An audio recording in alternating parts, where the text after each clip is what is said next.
What's up, UA fam? Ashley here. And if you love this podcast and you actually find yourself re-listening to episodes and wanting more of Taryn and I, guess what? You should subscribe to our Supercast where we give you bonus content every single week. But not just basic episodes, we do interactive episodes. We do solo episodes and even scary episodes because we know how much you guys love those scary stories. And our Supercast community has been growing exponentially, so don't miss out. Subscribe to Supercast now and join the fun.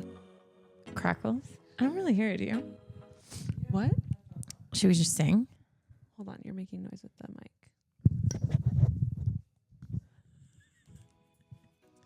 One day we'll get nice microphones.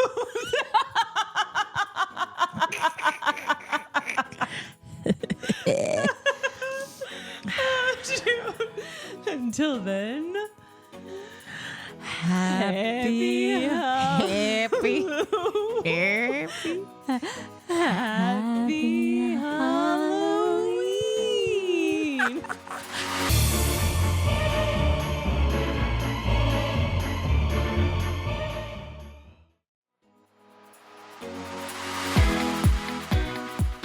Okay. How have we not talked about this?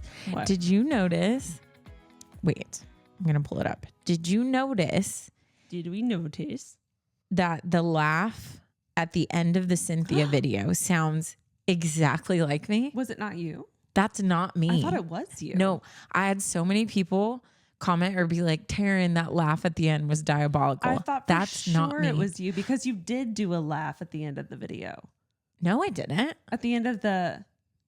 Are you sure you didn't? That's not me. No, when we were recording, you did do a laugh. No, that's not me. I thought for sure it was you. I literally Taryn. went onto a website and just looked up evil laugh royalty free. Get out of here. And that when I was editing it, I was like, does this sound like me? But I thought it was just in my head. I thought for sure it was you. Dude, so well done. On literally, let me try to. that. I was like going a to try to happy find coincidence. it. Happy or terrifying? I mean, a little bit of. Not the yawn. Not the yawn. I mean, if you guys are not, ew, Taryn, stop. Just can you stop? I'm focusing. Sorry. I cannot. Taryn loves to show that I do this thing with my toes. And she loves to pull up this photo all the time. And it just drives me absolutely insane. Okay, Taryn, all the time. Alicia, I got you're it. going to be a distraction. I got it. Why are Okay, we ready? showing her this photo? It's literally me laughing. It's coming.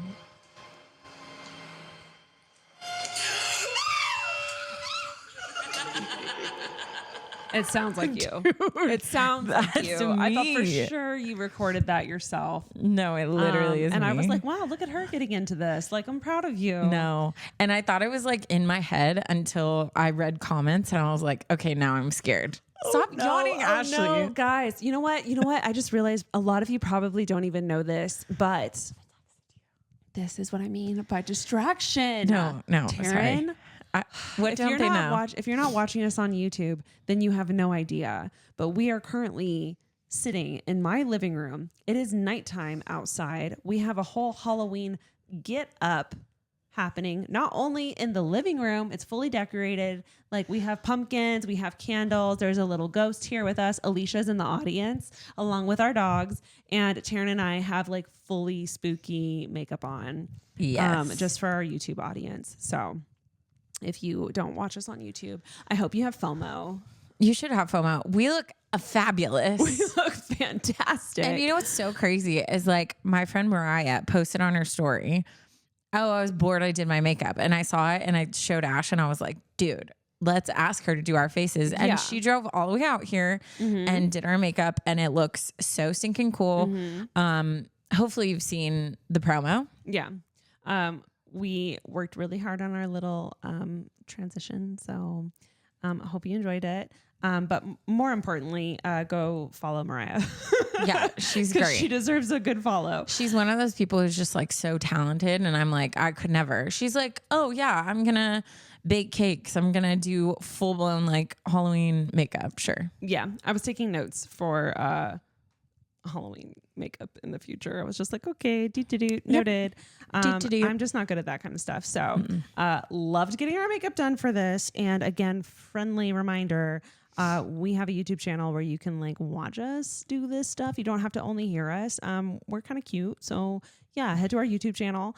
And happy Halloween, guys. We told you guys we would give you guys a bonus episode. We only do this once a year and we only do it for Halloween. That's true. Sorry. That's true. I told you guys, we're tired. No, we're so tired. We're not used to these late nights. And I'm scared because we're going to read these stories and then I'm going to have to get in my car and drive at night. No, home. I have like a decompression routine in October for our October series. Like we go to the studio, we record, and then I head home and I decompress with my like fun podcast, with my like fun music, and then I do fun things to distract myself from the horrors that you guys send in. Yeah. And I have nothing. I have no time in between this and going to bed tonight, which is terrifying. I'm very scared. You know what I just reminded myself of? You know, in those like rap songs where they're like raindrop, Drop top. oh. In the hot tub, yeah. Like I just kept everything you said. I was like, yeah. Repeating it. Anyways, man. We've got candles. We've got pumpkins. I even put like a Halloween like 4K like 8-hour background that you can see 2 on inches the of. TV. There's like a little sliver of it. I tried to get it all in here. There was no way to do it. Nah. So, you know, you get to see like a sliver of it. And that's all you need to see. Yeah. And yeah, we really put in the effort for you guys, our YouTube audience. And yeah. We'll take a picture for everyone on Insta so you can see what you're missing out on. Anything else? Oh, did we tell everyone what you're being for Halloween? I think we've talked about it. Okay. Yeah. Okay. I honestly think we should just get going. Only I was like because procrastinating. Only because I am scared, and also I think we both have 2. We do both have, and they're 2. both like, and I have a scaring it up. Okay. On top of it, so yeah. So I feel like we should like get crack-a-lackin'. Well, then, if you've been here before, then you know the drill. Light a candle, get comfy, maybe lock the doors, maybe had your kids, had say your a prayer, do what you got to do. And let's get started with the Halloween bonus episode. This one is the Scaring It Up. Mm-hmm. And this one is titled Alone in the Woods. Are we out of the woods? No. No. That can be our decompression song. Are we in the Dude, that was the laugh. That was one. You nailed that. Are we out of the grave? Like you nailed that. It was so on pitch. It was perfect. Thank you. And then 2, like I just imagined like an edit of us, like an AI video of us like emerging from the woods of October series. Like we're like, are we out of the woods? And we like are like leaving the woods of October series. Mm-hmm. And then there was something else I was gonna say, but I lost it. So I'm gonna end it with that. Yeah, let's just Okay. This one is titled Alone in the Woods. Cue the music, Mandy. Hi, ladies. My name is Mackenzie, and yes, you can say my name. And I absolutely love the pod, but October series just has to have a special place in my heart. I re-listen to every October series episode every single year. I just talked. Mackenzie. I talked into my LaCroix straw and not my mic. Did you see that? I was like, every. That's so embarrassing. If you weren't on YouTube, then you probably didn't see that. We appreciate you, Mackenzie. Yeah, we do. Anyways, it was the fall of my freshman year of college, the kind of season where the air feels like possibility and pine needles, and everything smells faintly of adventure. My 2 best friends, Kaylee and Angelica, and I had decided that we needed a night away from campus. No boys, no dorm noise, just the 3 of us, a tent, and a view of the stars. We piled into Angelica's beat-up silver Corolla and drove toward Cooper Ridge, the tallest mountain near our small college town. The car rattled with every turn of the winding road, but the windows were down and the crisp autumn air rushed in, whipping our hair around as we belted out songs. Uh-oh. Leave it in. From the early 2000s. The trees lining the road were painted with every color of October. We're talking burnt orange, gold, and deep red. And the scent of wood smoke drifted through the air from faraway cabins. Girl. You should write a book. I'm there with you. By the time we reached the other side of the mountain, the sun had melted behind the horizon, leaving the sky a dusky violet. We found a small, empty campsite tucked away beneath the towering pines. No one else was there, not a single other soul. Perfect. We tumbled out of our car, laughing and shivering, trying to set up the tent by the glow of our phone flashlights. Angelica swore she knew how to start a fire, but after 20 minutes of snapping twigs, striking matches, and fanning smoke, we gave up and ate our hot dogs cold. Dying. It's the worst. Dying. They tasted like rubber, but we were too busy laughing to care.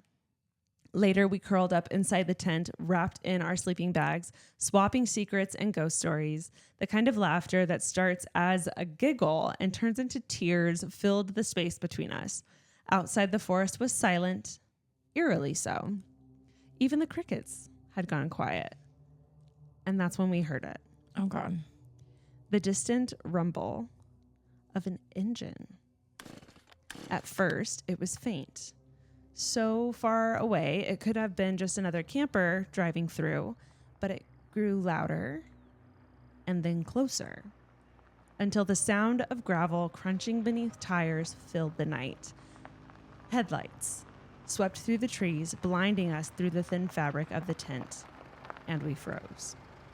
Dude, there's nothing scarier than when you're in a tent and like a flashlight or headlight shine in and you're like, there's literally a piece of paper between me and anything that's going to like try to kill me. Let me tell you, I am a city girl through and through, and something my fiance has successfully done has got me outdoors. And this is my worst fear. Yes. This is my worst fear. And let me, especially when you're the only one awake, yes, and you hear like footsteps and you're laying there just like. And like there have been times where I've heard even like rabbits or whatever, that it's nothing, but like I can hear them and I'm like, it's a man with a knife for sure. Like for sure. And I like can't camp now without bear spray and a knife and a man, a taser and a man and a man. No, I'm like, who camps without a man next to you? Yeah. That's wild. Anyways, this is terrifying. The car didn't pass by. It stopped. Of course it did. The engine idled, growling low and steady, and the headlights stayed fixed on our tent like a spotlight. Kaylee was the first to move. She unzipped the tent, her breath visible in the cold night air. "Hello?" she called, her voice cracking slightly. "Can we help you?" No answer. The headlights stayed locked on us, unmoving. The car had parked in the middle of the narrow road, blocking the only exit. Kaylee shouted again, louder this time, but still nothing. Then she turned back to us, her voice trembling. "I have a really bad feeling about this. We need to go now." We didn't argue. With our hearts pounding in our ears, we counted softly. 1, 2, 3, and then bolted. The ground was cold and uneven beneath our shoes as we sprinted to Angelica's car. We threw ourselves inside, slamming the doors and locking them in one motion. My hands were shaking so badly I could barely buckle my seatbelt. But the car... Girl, who needs a seatbelt? At that point, if it's either murder or going through a windshield, I don't care. I pick the windshield. You can pick the glass out of me. Safety first, my ass. But the car that had pulled in was still blocking the road. Lights on, engine running. We honked once, twice, but nothing. The silence inside our car was suffocating. You could hear our shallow breaths and the faint ticking of the cooling engine. I remember Kaylee whispering a prayer.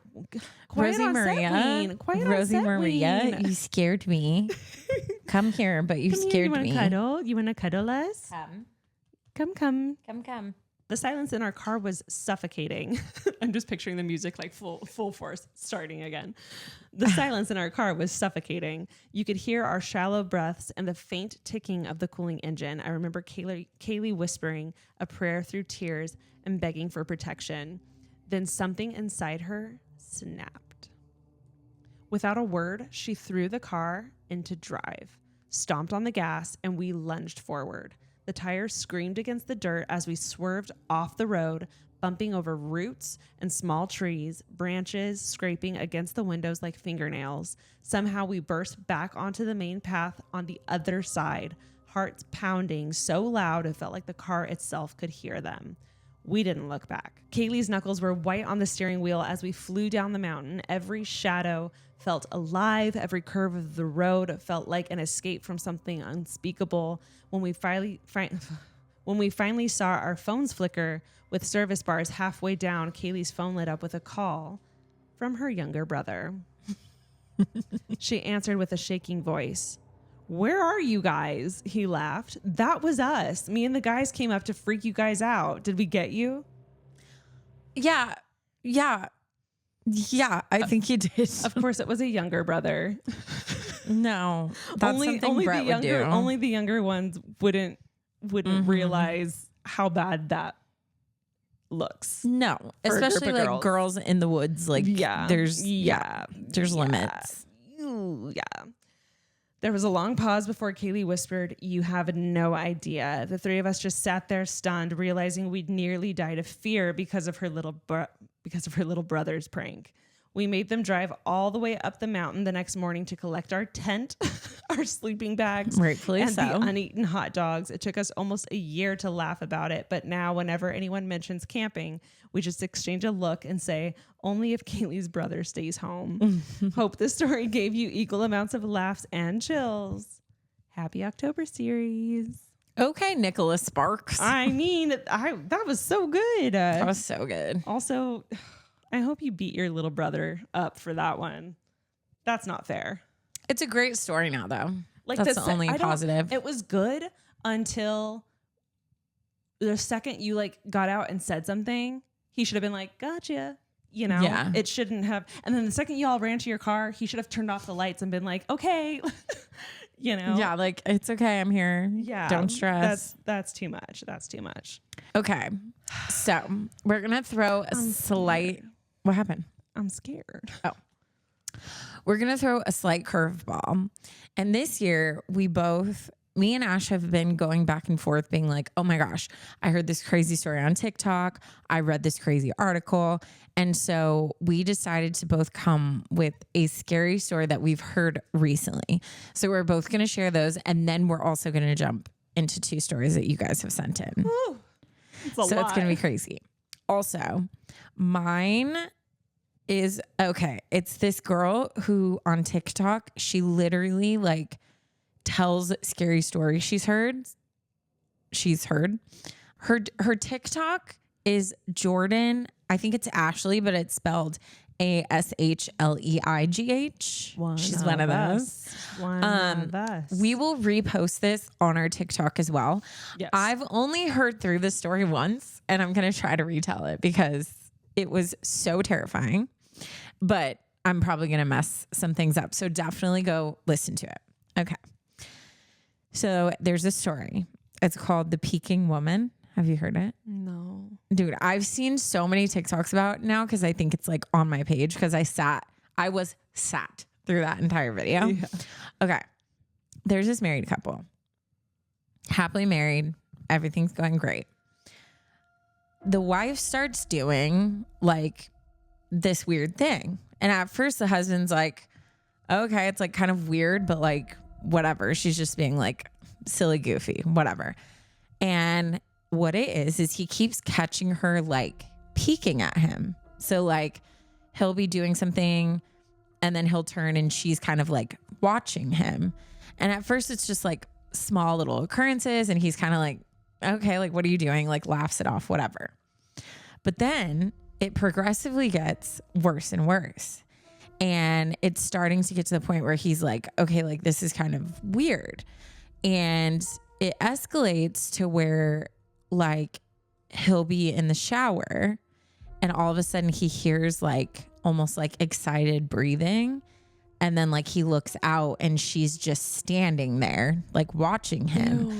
But what freaks him out the most is like she never goes like, haha, or like, bah, I got you. Like when he catches her, she almost just looks like excited that she got caught, but like there's no exchange to where it would make it like a normal. Does he say prank. Like, what are you doing? Yeah, he like reacts, but it's like there's just no like what response. Does she say in response? Like she just looks excited. Like when he finally sees her, that's why. So a lot of when he finds her, it's because he hears this like breathing, like an excited breathing, like she's getting excited to get caught. And like, it's to the point where like she's hiding in like cupboards, like behind doors, like he's like tried like locking her out and she's just like doing this. And so eventually it gets really bad one night to where he's like, bro, stop. And she's not stopping. And it's like, it's starting to scare him because he said, because you live with her. Yes. Too. And he said her face, like, it's like she's not there. It's like weird. So I'm totally missing some parts, but we're going to just keep going. So he leaves one night because she scares him so much to the point where he's like, I can't do this. So he leaves, goes to his brother's house and he's telling his brother, and his brother's saying the same things. Like, well, I think maybe she has like a weird sense of humor. Like, I'm sure it's like not anything, whatever. And then, so they're sitting, they're talking, and all of a sudden he looks over and he's like, I freaking told you. And they look over and she is against the window, like basically like salivating, like against the window, just with that creepy, like excited smile, like outside the brother's house.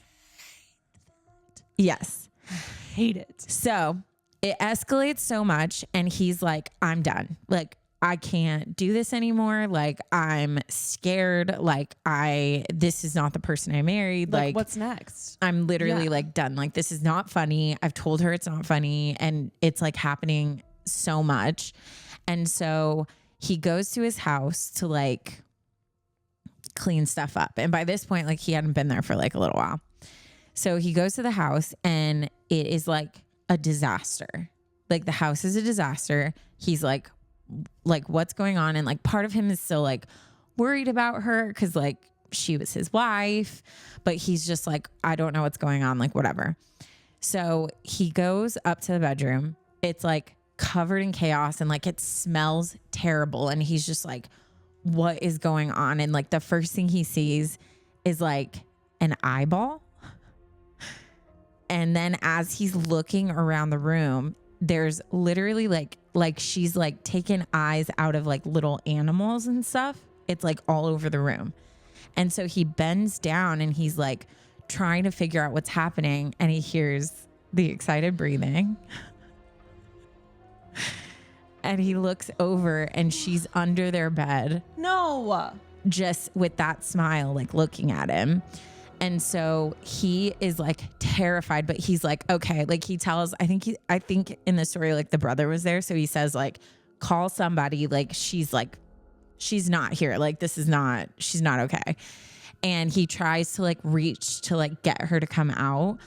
And she like freaks out, ends up like stabbing him with like something she had in her hand and just like freaking out. And so like he obviously like leaves the marriage, tries to get her help, but then is like, whatever, because she was like not his wife anymore. I'm sorry. I can't. What? No, you need to listen to the whole story because it's actually bonkers.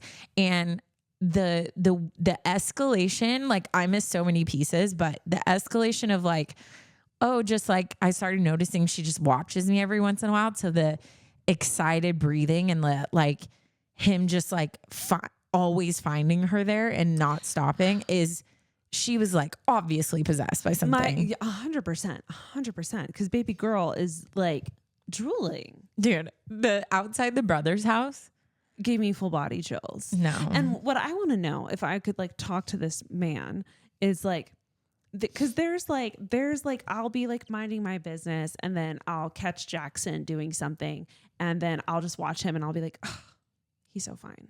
Yeah. And I'll just watch him. what was the difference in her eyes, her face between what I'm describing and what she was doing in the beginning? Because I'm like trying to picture that. And I know that I do that, but I know that he saw something different. So I'm trying to figure out like. But I think the difference is you're probably sitting and he's right there and you're like watching him. Right. And then if he were to look at you, you'd probably like smile or be like, damn boy, you fine. Like that kind of thing. But peeking is very specific. So that'd be like me and you are talking, like we turn and like all you see is Jackson's eyes around the corner. Yeah. And then he doesn't react when we're like, what are you doing? Like, ew, what are you doing? Or he's not trying, or like not being like, trying to scare you. But it's like, no, like I'm literally just watching you. And so it's like more like invading privacy. Yeah. It's very, and obviously like there's something off about it. Like, and it just, like I said, please go listen to the TikTok. Cause I miss so many things. There's this whole bathroom scene that she tells that I was literally like, I'm going to throw up. It was so gross, but it's the excited breathing and the, like, no matter what he did, like locking doors, trying to get her out. It was like, she always was somehow in a cupboard behind a door. Dear God. The under the bed though. I was like, I'm going to throw up. Yeah. But yeah, I'm on scary TikTok right now. And that is by far like the nastiest story I think I've possibly ever heard. Absolutely not. Possibly. The one I'm about to read might be close tie. Okay. Well, I will go ahead and read mine. This one was actually recommended by Alicia, our audience tonight. Woo, woo. We've never had an audience before. Our live audience. We have had a live audience. Alicia, her podcast did a Halloween episode and they read some scary stories. And Alicia said that this was like, gave her full body chills. And she was like, you should read it on your podcast. And I was like, no, that's not how this works. Like people send in their stories. Yeah, but then for today's episode, we were talking about like trying to make it a little bit longer for you guys because it's a bonus episode and trying to make it a little more fun. So when we decided to do like an extra story, like just for funsies and do this, I was like, wait, this is perfect. I can read the story that Alicia suggested. Now, the best part is Alicia kind of like told me the story, but I don't remember a lot of the details. So I'm kind of going to be like in this with you guys for like the first time. Like I remember a chunk of it, but like not the like leading up to. Is this a true story? Yes. Oh, okay. Bring it on. So buckle up because we're all going to be in this together. This one is titled Tyler Hadley's Killer Party. And I am quite literally reading right off of a Rolling Stones article. So nice. This is credit to them. We're citing our resources. Yeah, that's how official we are. You could tell it was going to be a huge party because almost nobody had heard of the kid who was throwing it. Word was that his name was Tyler Hadley. He attended Port St. Lucie High, and most crucially, his parents were out of town. Where exactly Tyler's parents had traveled or how far, no one seemed to know. Tyler had been telling his friends all week that he was going to have a party, but nobody believed him. He never threw parties before, and it was impossible to believe that his parents, who had been increasingly strict with him lately, would give their consent. When his friends asked whether the party was still on, Tyler replied, "I'm working on it." They assumed that meant it was off. At 11:25 a.m. on Saturday, July 16th, 2011, Hadley received a Facebook message from his friend Antonio Ramirez. Hadley, sup bruh. Antonio Ramirez said, "Chillin', what you doing tonight?" Tyler Hadley said, "Trying to have a party at my crib." Antonio Ramirez said, "Your parents ain't home?"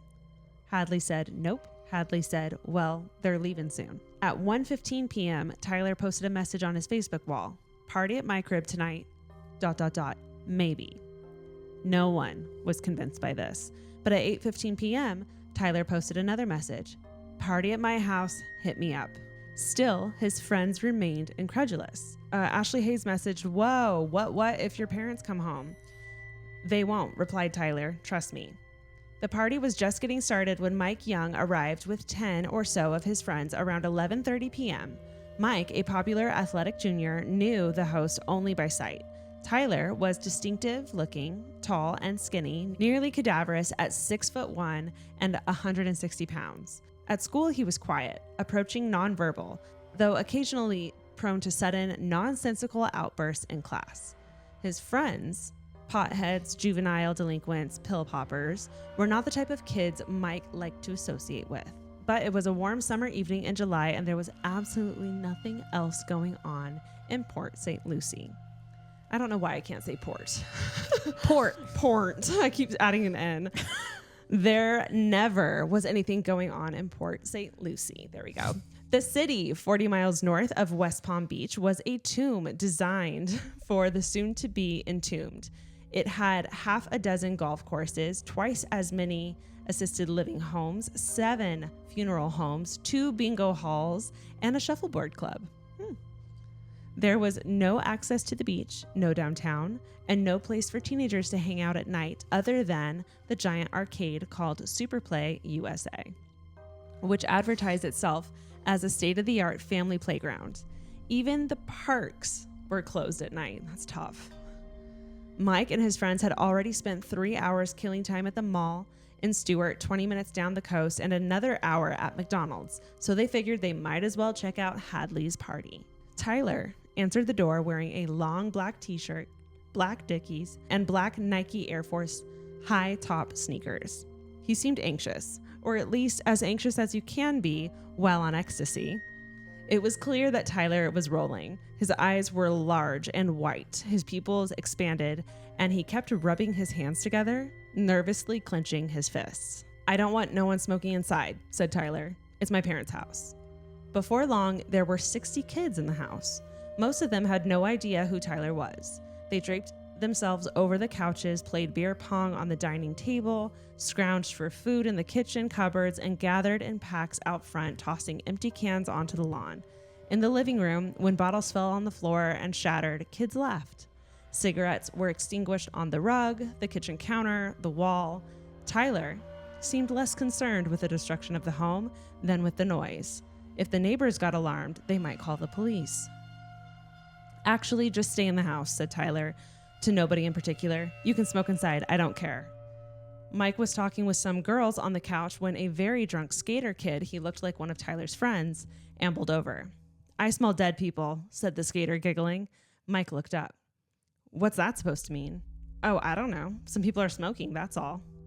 "All right, dude, whatever." The skater, laughing, wandered off. A large crowd had gathered around the beer pong table. The table was directly next to the family computer where kids took turns playing songs on YouTube. Mike queued up Wiz Khalifa's No Sleep and a couple of tracks from a Lil Wayne mixtape. The computer area was even filthier than the rest of the house. The white keyboard was tacky with brownish dried liquor, beer maybe, or Coke. Nobody looked too closely.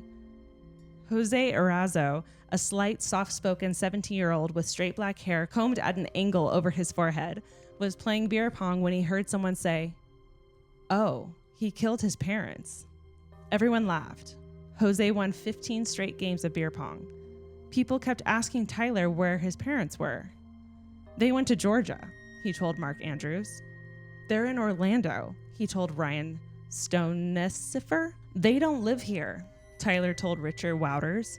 "This is my house." Mark Andrews, 21, met Tyler 11 years ago when Mark's family moved to Port. It's like when you say motorcycle. Yeah. It's that OR. To Port St. Lucie. Tyler and Mark's younger brothers were friends, and the families lived down the street from each other.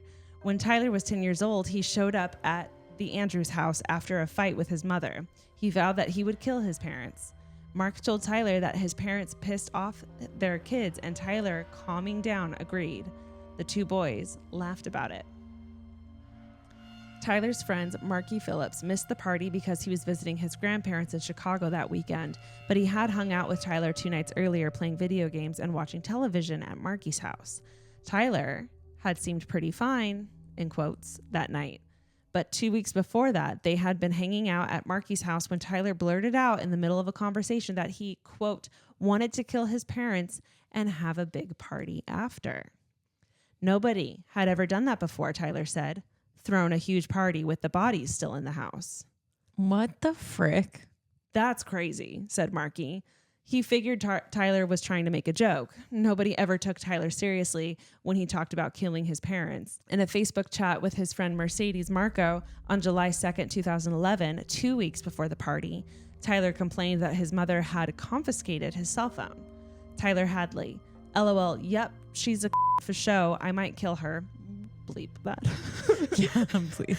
Mercedes, Maxine Marco, OMG, no, jail, or I mean prison, LOL. Hadley, oh well, and he puts a little heart at the end. Then there was his friend Matthew Nobile, 17, a junior at Port St. Lucie High School, who had this exchange with Tyler at 9:40 a.m. on the morning of the party. Nobile, did you do it? Hadley, no, but I'm gonna. Nobile, bet. Nobile, you really should now. Nobile, do it.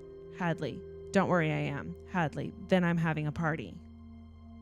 Nobile, yeah, party time, N-word. William Goodall had known Tyler since the 6th grade, but had seen less of Tyler since freshman year of high school, when Tyler started smoking weed. He couldn't tell whether Tyler was acting especially strange because Tyler always acted kind of strange.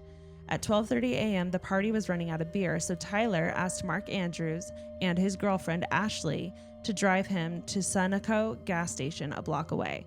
Tyler gave a wad of 20 bills to Mark, who was 21, and asked him to buy 4 cases of Busch Light. While they waited in Mark's car, Tyler mentioned to Ashley that his father had died. Ashley, who didn't know Tyler very well, assumed he meant that his father had passed away a long time ago. When they got back to the house, the kids at the party were playing water pong because there wasn't enough beer. Tough. One boy walked around with a baggie of round white pills, selling them for $1 a piece. Another sold marijuana. Anthony showed up around 12:45. Someone had texted him that Hadley's party was the biggest thing ever, in quotes. Thanks for throwing this party, man, he said to Tyler. How have you been? All right, Tyler replied, his voice flat. Snook knew Tyler from school as a sullen, introverted kid who avoided eye contact and laughed at his own jokes. But tonight, despite the party's increasing chaos, Tyler seemed perfectly calm, at least until one boy who had taken off his shirt and run around the house screaming returned holding a mailbox over his head. Woo! Where the did you get that? Asked Tyler. I took it off the neighbor's lawn, he said. Dear Lord.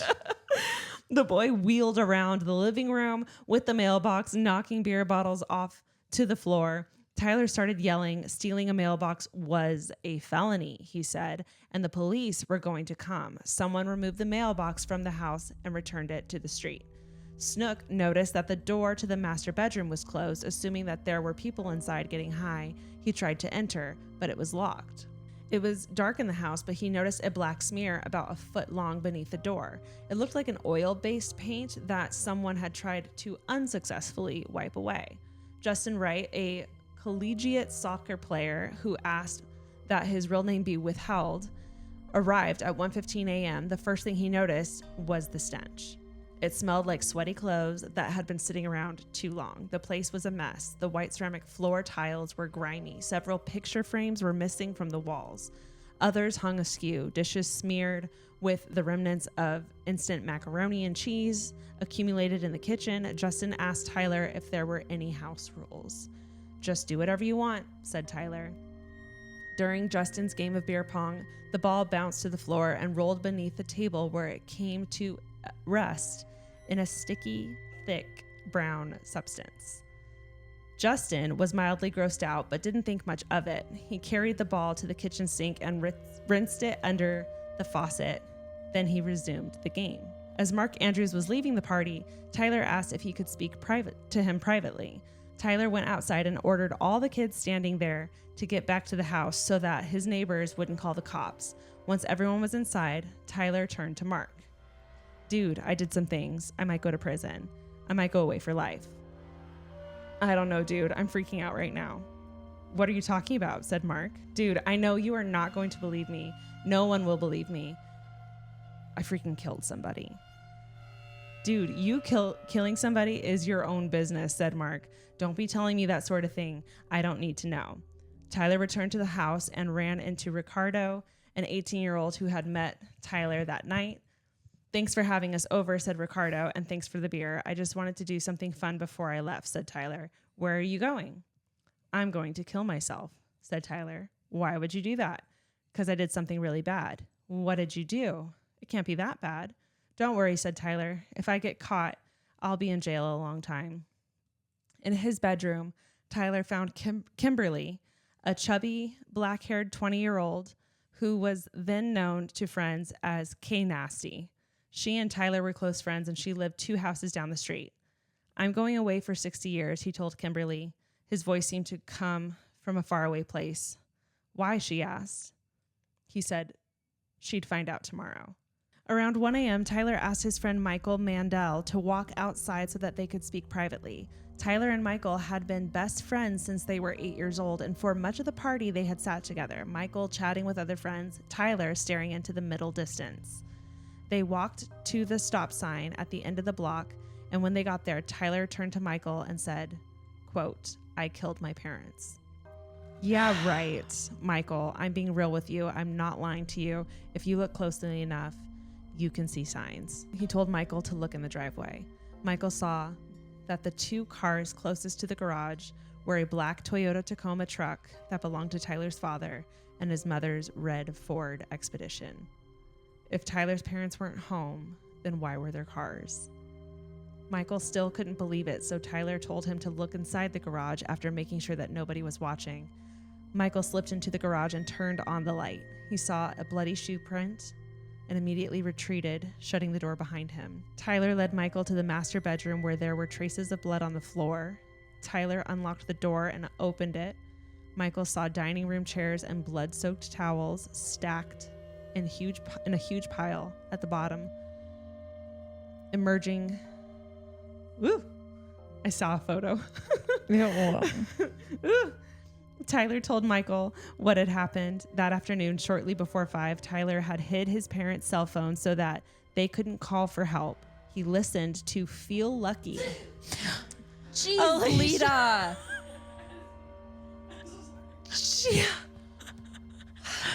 My heart.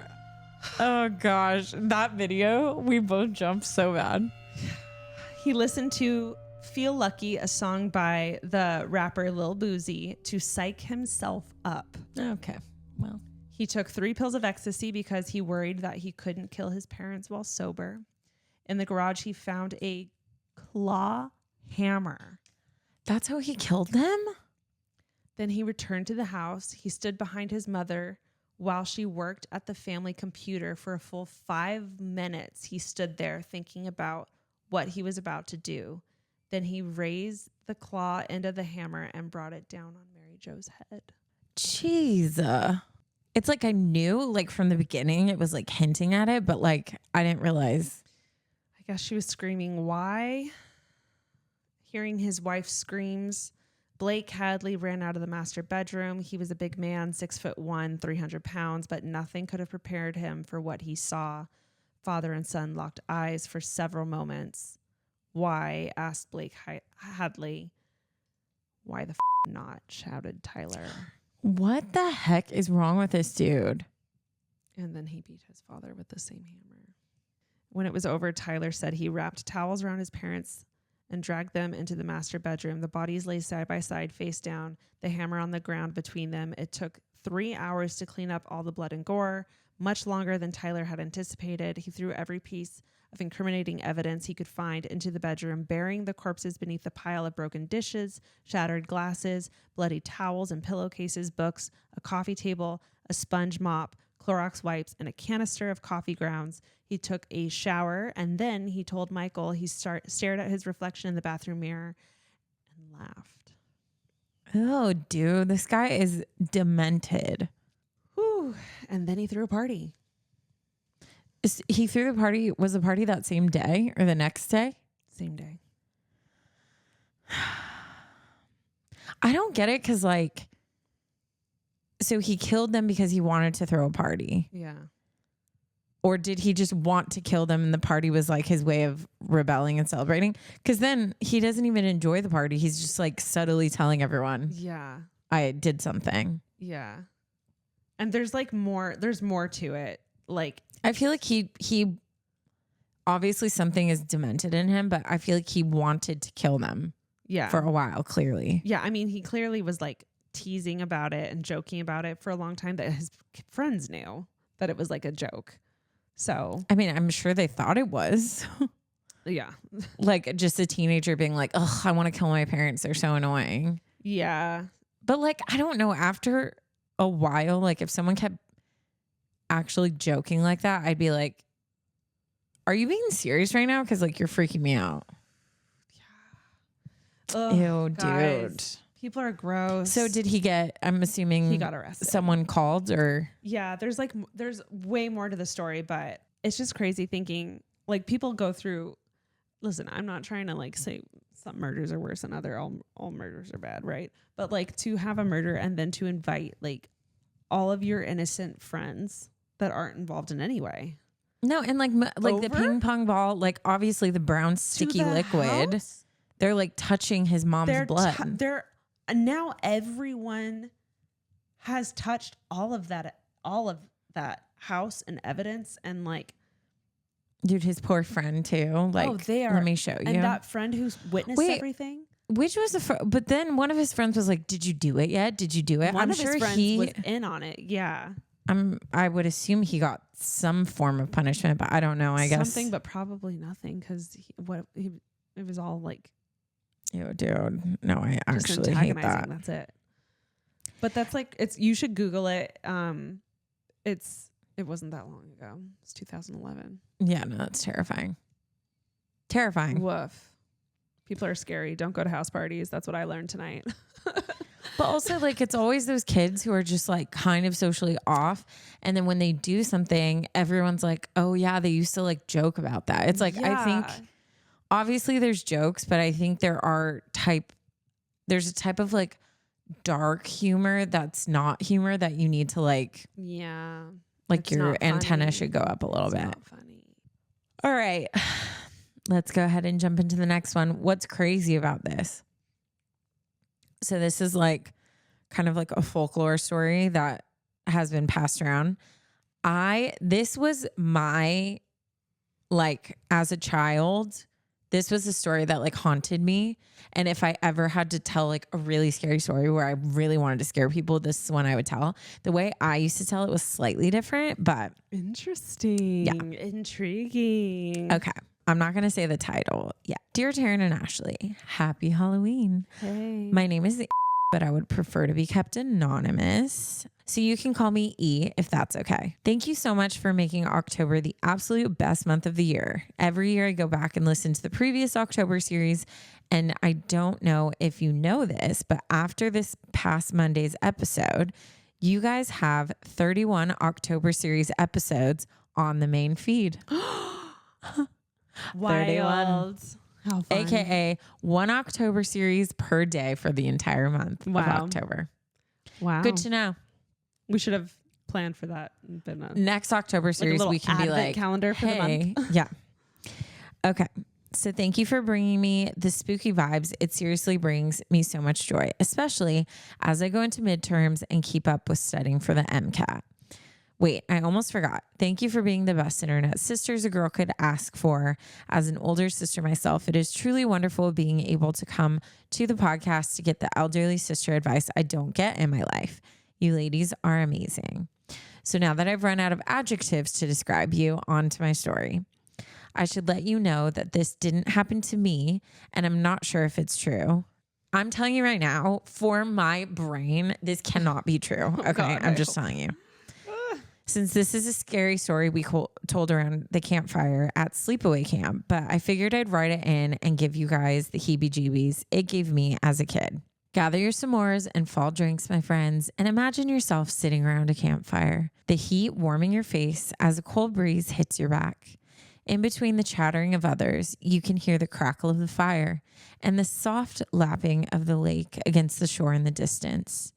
The moon shines onto the lake, casting an eerie glow that only highlights how truly dark it is beyond the campfire. There are no major towns around. The small village across the lake has long since gone to sleep, taking the light with them. But having been here so often, you can imagine the buildings that line the lake shore on the other side.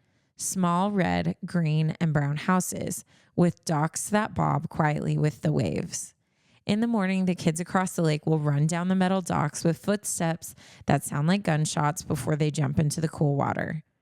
Above these lakeside houses, resting on the hill, towers a large brick building with a bell tower in the middle. Rumor has it that this building was an asylum that had been long since shut down. Nope. But the village didn't know what to do with it, so it sat there year after year, empty. Years ago, when the asylum was full, a man lived in one of the houses on the lake shore. His wife had died years before, and his children had left the village to chase their dreams. To keep him company, his daughter had got him a small dog that he loved very dearly. The dog never left his side. When he went to the village to pick up his mail and groceries, the dog went with him. When he stopped down the road to help a neighbor fix his fence, the dog lounged on the sunny sidewalk by his side. When he went for walks along the lake shore, the dog would race through the waves by his side. I hate when dogs are involved. Why is the dog involved? I know.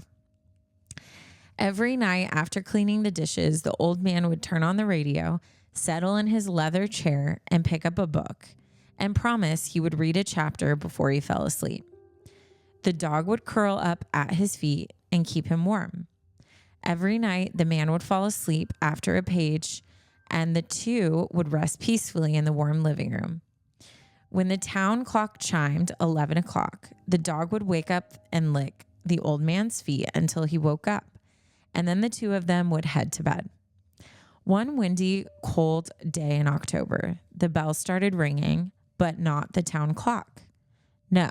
This was the asylum bell. You see, when the asylum was first built near the village, the villagers were distraught, for how would they know if someone escaped? There were no phones at the time.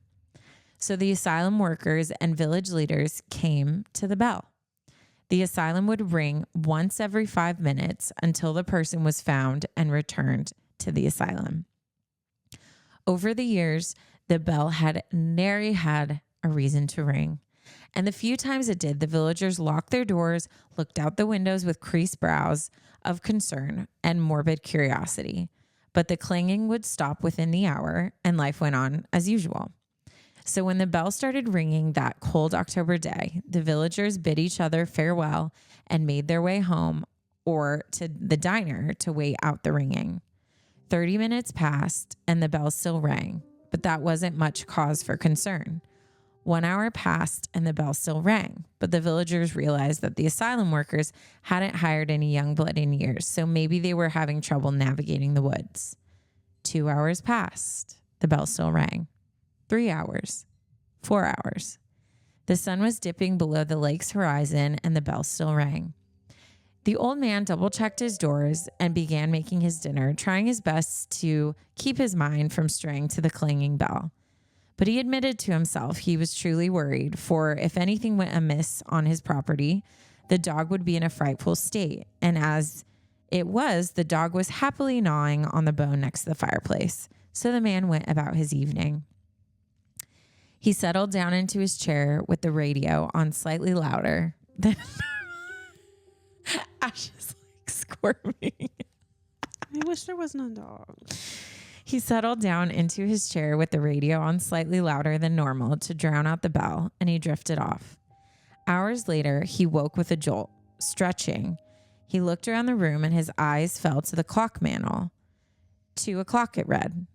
Wondering why the dog hadn't woke him up, as it usually did, the man stood up and made his way to the bedroom. But as he stood, he realized that his feet were freezing and there was no pattering of dog paws making their way through the house. Panic overtook him as he raced through the house looking for his furry companion. When the rooms turned up empty, he raced out the back door, wondering if finally old age had caught up to him and he accidentally left the dog outside. Outside, the world was silent. The bell had stopped ringing, but the old man could barely acknowledge this because he was so worried for his dog. He searched outside for hours, but recognized he would need to wait till morning to search the woods, and with a heavy heart, he returned home. He didn't try to go to bed, so he paced the room waiting for the sun to rise. As he paced the room, he heard a faint dripping coming from the bathroom. Happy to have something to do to take his mind off the dog, the man gathered his tools, determined to stop the leak. He turned on the light, set the tools on the bathroom counter, and in the mirror, something caught his eye. Turning, he saw, written in blood red on the shower wall, "People can lick toes too." The end. Did he kill the dog? Was he gonna lick his feet? I don't know. My story that I heard when I was younger was so much more gruesome, but He killed the dog. The dog was hanging in the shower. No, he just heard a drip and went in. So this doesn't say what happened to the dog. There's red writing. Maybe. I don't know. No, that's the only thing. But see, in my story that I heard when I was younger, this is terrible. I told you. In my story I heard when I was younger, every night the guy went to bed, he would lay his arm off the bed and the dog would lick his hand. And so it happened for like multiple nights in a row. And then there was the writing, "People can lick dogs too," or people can lick too.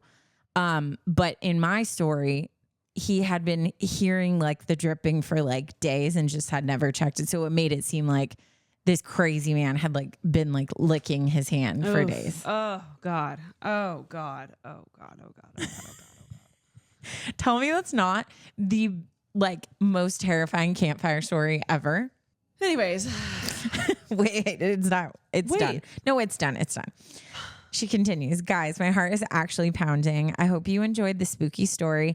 And even if it's not read on the pod, I really enjoyed busting out my creative writing skills. I hope you have a wonderful and safe spooky season. And I can't wait for the rest of the episodes. Lots of love." And this was titled "People Can Lick Toes Too." No. Right? What? I didn't need to hear that. Dude, I'm not joking. I opened the email. The second I read the title, I was like, there's no shot. I read the email and I was literally like in third grade again, having nightmares. Oh God. Immediately. Oh God. We told y'all we were going to extra spooky for Halloween. So Dear God. you're welcome. Okay. Last one. You good? You ready? Are we all ready? I'm ready. I'm tired. I'm tired, Grandpa. Well, that's too damn bad. I'm thirsty too. I'm thirsty too. Okay. Hi, UA. Hey. I hope I'm not too late to submit my spooky story. Girl, when we say buzzer beater, You're literally, you're ringing out the season. Yeah. How does that feel? You did it. You done I'm it. proud of you. Here we go. Hi, my name is Helena, and yes, you can say it. And this is my first time writing in. Congratulations. What a great time. It's a great time to be alive. Shout out to my sister Carla, who introduced me to your podcast last October series. I love the banter that you two have and how you just scared. So how you're just as scared as I am listening to the stories. Fun fact, I am a Halloween baby born on a full moon. No. Oh, wait. Like on Halloween or just a full moon is? That's crazy. Ash is a Christmas baby. So I mean, I feel like y'all should battle. we should Start a club. Dinner. Holidays, birthdays, dinner. Start a support group for people who share birthdays with holidays. Yeah. I went on a event trip recently and someone was talking about how difficult it was. And I'm not downplaying this. Because this happens to me all the time. But they were talking about how they try to make their kid's birthday a little special because their kid's birthday's in December. And I was like, yeah, it's tough. And I kept trying to interject. But I kept getting interrupted. But are they born on Christmas? And I was like, no, I get it. And I kept getting interrupted. And then I was like, mine's on Christmas. And they were just like, we take it back. Oh my God. And I was like, yeah, it sucks. Okay. Anyways, She writes, I love all things Halloween, but I'm still a major scaredy cat. So I enjoy that your podcast is just the right amount of spooky. Not today's episode. I was going to say, not tonight. Tonight's episode. Extra crazy. Sorry about it. Say your prayers. Okay, but luckily, like, so far, besides freaking Tyler, bro, Shit, he's man. terrifying. Like, my two that I talked about are like clearly not real. You know, we're going back and forth, and that's how we do the pod. You know, It's not real. We give one, we take one, we give one, we bounce, we seesaw. It's not real, guys. We're fine because it's not real. It's literally not real. Do you remember seesaws? Yeah. Are those still a thing? Yeah.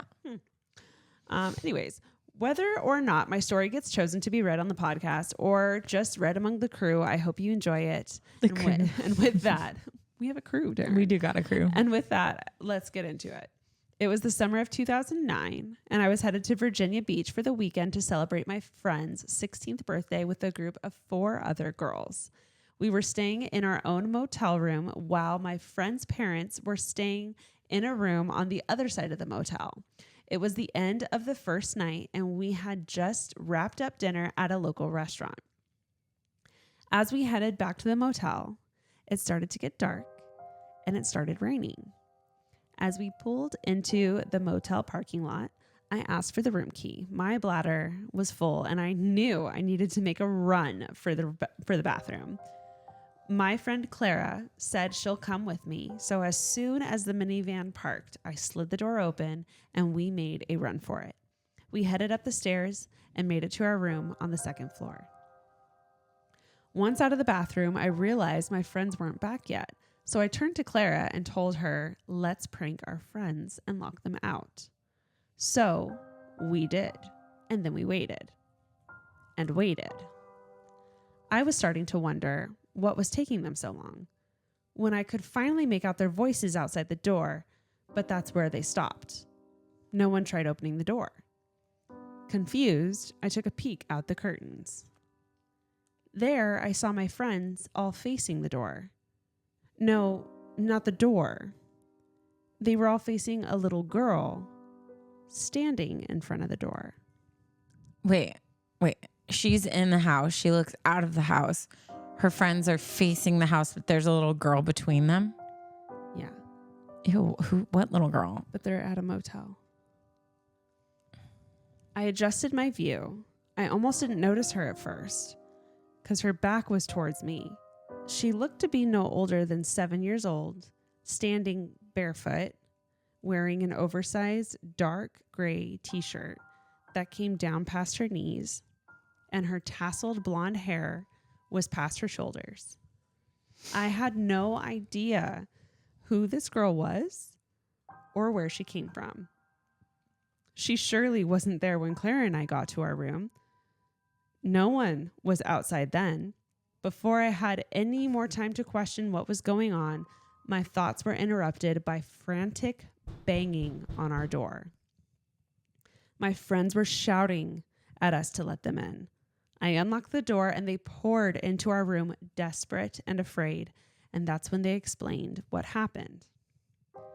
They shared that when they reached our room, the little girl was already standing there, almost like she was waiting for them. They greeted her and asked what she was doing outside of our room. This is where the details get a little fuzzy, but what I'll never forget is that the little girl said, I like to come out here because my room gets cold. A little more was exchanged, and then the little girl skipped away down the corridor, and we never saw her again. Being teenage girls, we were all freaking out, screaming and laughing nervously. We ran over to my friend's parents' room and told them what happened. They laughed at us and told us to brush it off and that it was just a weird interaction. And maybe I could have brushed it off too, except that wouldn't explain what happened to me that night. That night, as we finally settled into bed, I felt like I was coming down with something. I asked Clara if she could feel my forehead, but she felt nothing that indicated I was getting sick. Little did I know that night would end up feeling like one of the longest nights of my life. I have never felt so sick before. I felt drained. I mean, utterly exhausted. I had cold sweats, body aches, and I definitely felt like I had a fever. I was burning up, which is super rare for me. I can count on one hand the number of times I've had a fever in my life. When morning finally came, I felt like a shell of myself. I had absolutely zero energy, and I could barely raise my arms up to put my hair in a bun. That's how depleted I felt. And I didn't know what to do. There I was, sick on a friend's birthday getaway, and I was in a different state from my parents.